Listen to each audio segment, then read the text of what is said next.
blue skies mostly. And another Bitcoin, right? Well, there you go. It's Thursday, December 5th, 2024. Remember the date. Bitcoin hit $100,000 for the first time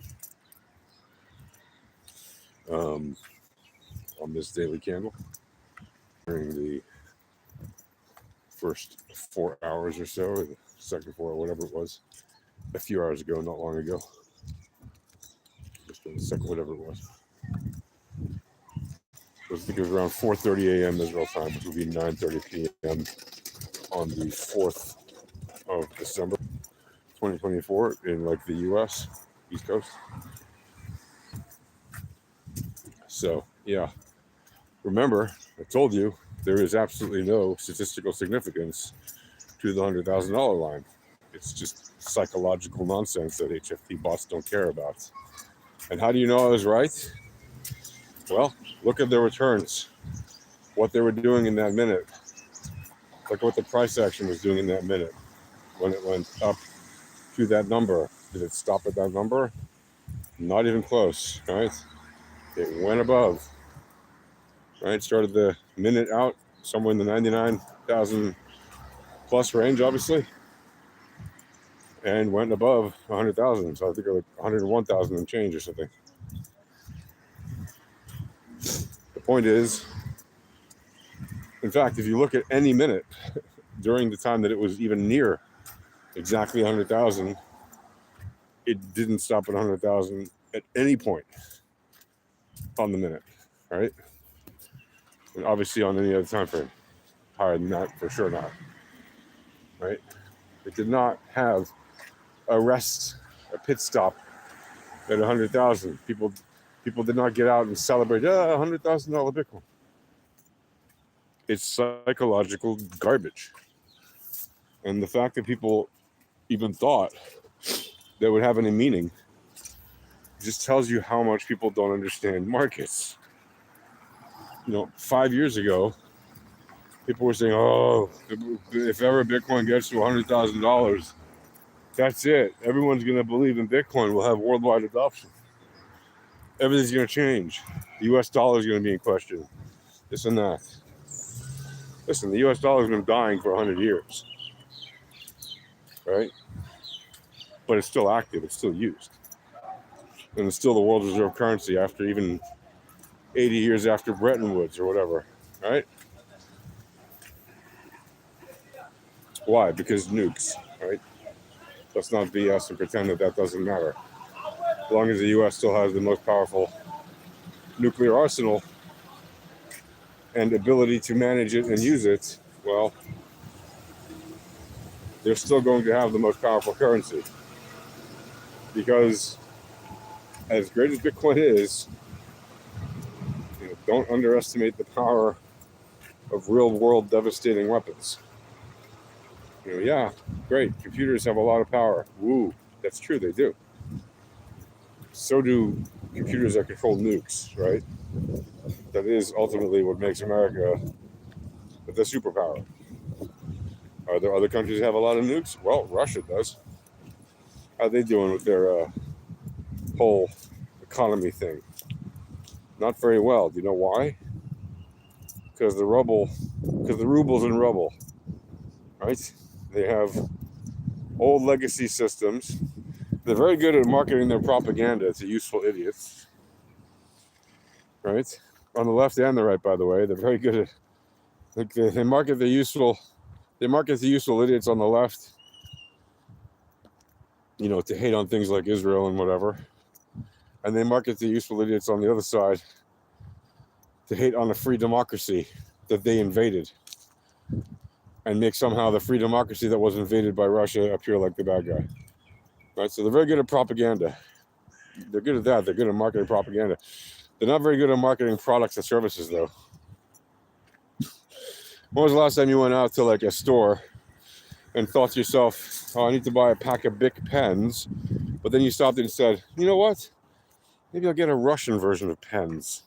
Is there a Russian version of ballpoint pens I could buy instead of a Bic pen? Did you ever think that to yourself? No. Right? You know why? Because their products suck, right? Like, yeah, are there some that are good? Sure, there's plenty that are even good. But, hey.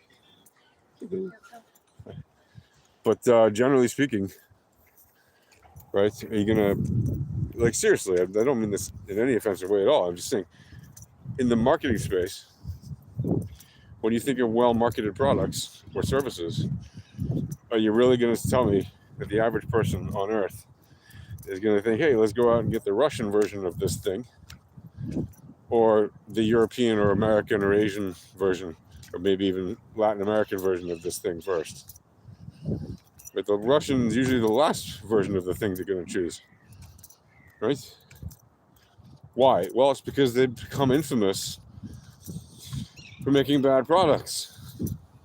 During the times of so-called communism, when it wasn't really communism, but that's what they called it, right? When it was, the Soviet Union, they had bad products because there was no incentive to make good products.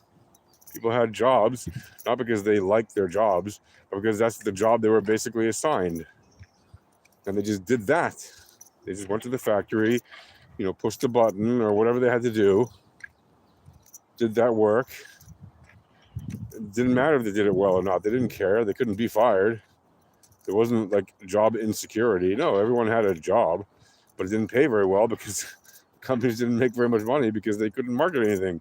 Because nobody wanted to buy anything that was made in the Soviet Union. Right? So, but now, ever since the fall of the wall, and the fall of the Soviet Union, they still can't sell very many products overseas. Right? Why? Because they're not usually made very well, because there's 70 years of culture of not making products very well and not caring about it, right? And they don't have the same incentive to be motivated like a lot of the little satellite states they used to control, right? So if you go to Georgia or Ukraine or, whatever, Kazakhstan, all these places that Russia used to control as part of the Soviet Union, Hungary, Poland, Romania, all these countries have burgeoning, bustling economies relative to Russia. Why? Well, because Russia is like the big old mother, the mothership or the motherland or whatever you want to call it, that used to control all the satellites like little children. And all those little satellites, all they wanted to do was be free and be able to be countries again on their own. Sort of get out of the house and go live their life. So when the Soviet Union fell down, that's exactly what happened. A lot of those countries went on their own and started kicking up a storm to make an economy that they could survive with and thrive with. And that's exactly what happened. And the old Soviet Union, disintegrated and left Russia standing there very vulnerable without the support of all of its little children, right? All of its little satellites that it could control before. They'd all grown up and left the nest, so to speak. And so they didn't need Mother Russia to come in to the rescue and save it. Now, why am I talking about this and related to the $100,000 Bitcoin? Because, right, it's to remind you of the fact that the Soviet Union, now Russia, is, yes, a second-class superpower. So, yes, they have a bunch of nukes, but they don't have an economy worth a damn. So to them, actually, Bitcoin is actually much more powerful and useful than it is even to the U.S. at the moment. But the U.S. controls more than anybody. And is likely to control more than anybody for the foreseeable future. And the 100,000 Bitcoin thing is not a particular milestone of any consequence. It's just a number. HFT bots do not care about $100,000 Bitcoin. They do not care about $1 million Bitcoin. They don't care about any dollar Bitcoin. They just trade based on the returns. They take their entries and exits based on how much returns they're going to make. The probability of making those returns. How do they know that? Well, they measure it using volatility and entropy, and probabilities and statistics. That's exactly why we do that at Alpha Trading.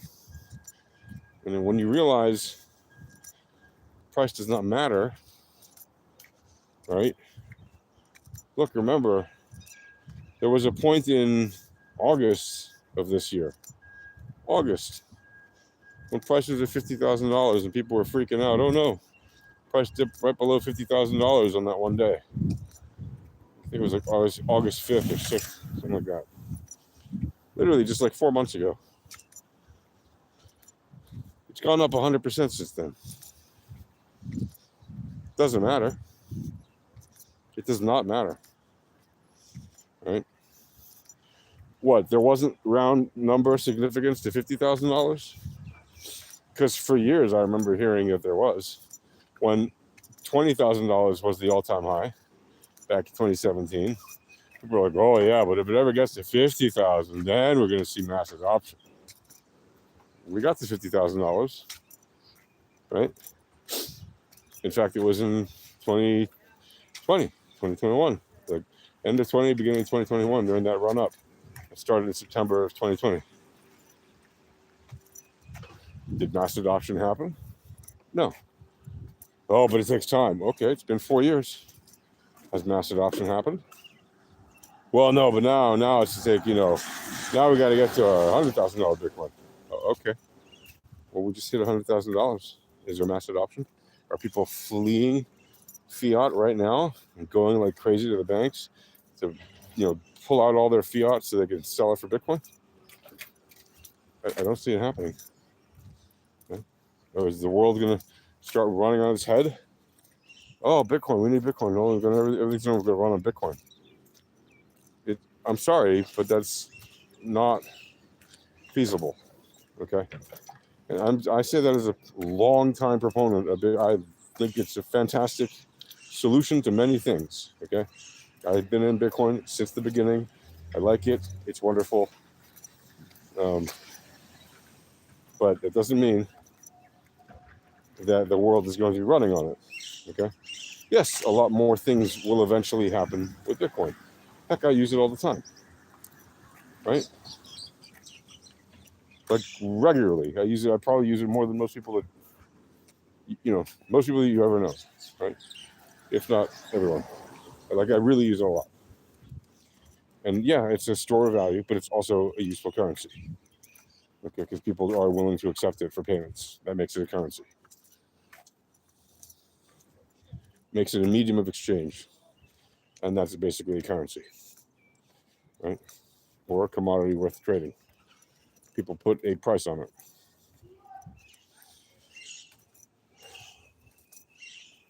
So again, the $100,000 number, completely not relevant. Just like a $1,000 Litecoin would not be relevant. $2,000 Litecoin would not be relevant statistically. It's just a round number. Now, could it be that at some point, some Laplace distribution number hits a round number? Yeah, sure, it happens all the time. In fact, when people were talking about the 100,000 Bitcoin a few weeks ago, when they were thinking, "Oh, it might hit, there was like a 4-hour candle where it was like $100,000.13 or something. It wasn't exactly 100,000, but it was close enough. So can things like that happen? Yeah. But statistically, overall, it's not significant. Right? It's much more likely that the statistical significance of higher time frames actually are where the returns will drive the price to. And that's exactly what we saw on this move up to and beyond 100,000.